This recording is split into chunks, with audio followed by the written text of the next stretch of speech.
buveuse de phosphore. Je tyranne ses mazettes, courant le soir, les guides, se vendant pour des anisettes, parlant aigre, mais buvant doux. Oui, j'ai l'horreur de ces gamines, jeunes instincts malfaisants.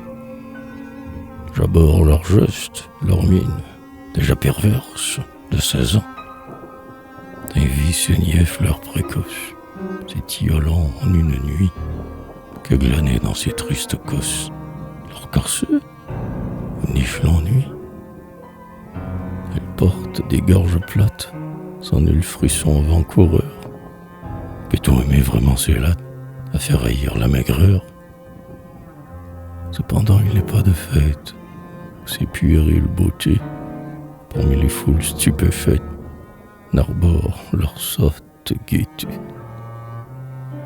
Noceuses, la nuit, pour leur robe, le jour, travaillant pour leur faim, d'aucune sont fleuristes probes, d'aucune blanchisseuse de faim.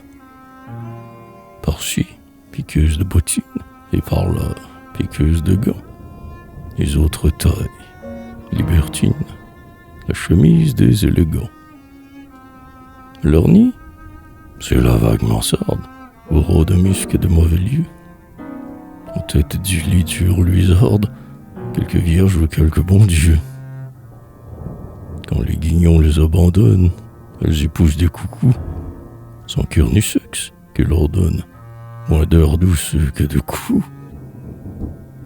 Chez elles jamais rien n'accuse les tressaut d'un tempérament. Sans passion et sans excuse, elles se livrent bêtement. Leurs amours sont des flâneries. L'homme pour elles n'est qu'un bras, les conduire aux brasseries, les poser aux avant-bras. Sans soif, ainsi qu'elles caressent, elles boivent comme des trous. Leur cerveau constamment paraissent. Elles n'ont ni mots, ni froid, et conservent aux équipés, intactes, leur mince raison. Ô désespérante poupée, dont le ventre est rempli de sons. Elles n'ont ni désir, ni rêve, ni rire intelligent, ni pleurs. Ces piteuses fillettes d'Ève ont craqué la pomme en sa fleur.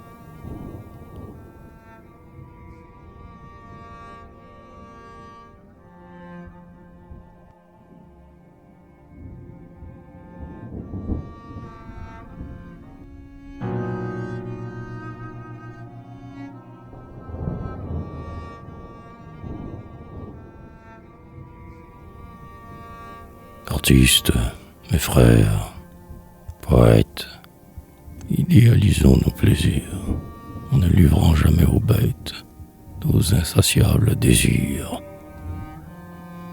L'esprit épanouit le vice, il faut fuir la banalité, car la maîtresse nous ravisse beaucoup par son étrangeté. Il est de ces femmes bizarres, dans leurs terribles arsenaux, étincellent des armes rares, guerre et cuir d'âpres fourneaux. Le regard aigu, c'est un glaive, jusqu'au moelle vous transperçant. À leur chevelure s'élève un parfum sauvage et puissant. Leurs caresses sont des blessures qui font saigner l'âme longtemps, et leurs baisers sont des morsures, leurs larges baisers éclatants. Sur leur chair aux nerveuses formes plane un fumet subtil et fort. Mieux que les pâles chloroformes, il vous enivre, il vous endort. Il vous berce sur des cadences d'une irrésistible langueur.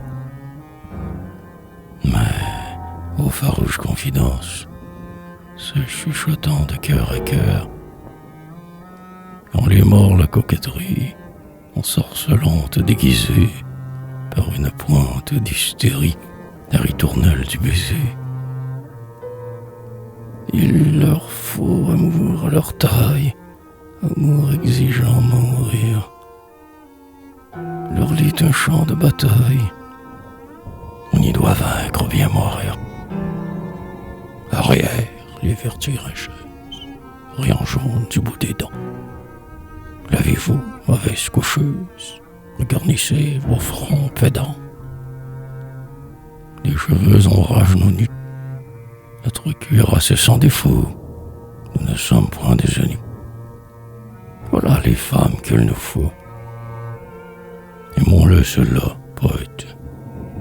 À leurs pieds couchant nos verdures, nous verrons germer dans nos têtes les sonner aux chaudes odeurs.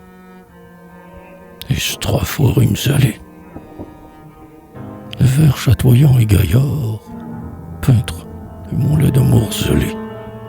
Elles savent réveiller l'art.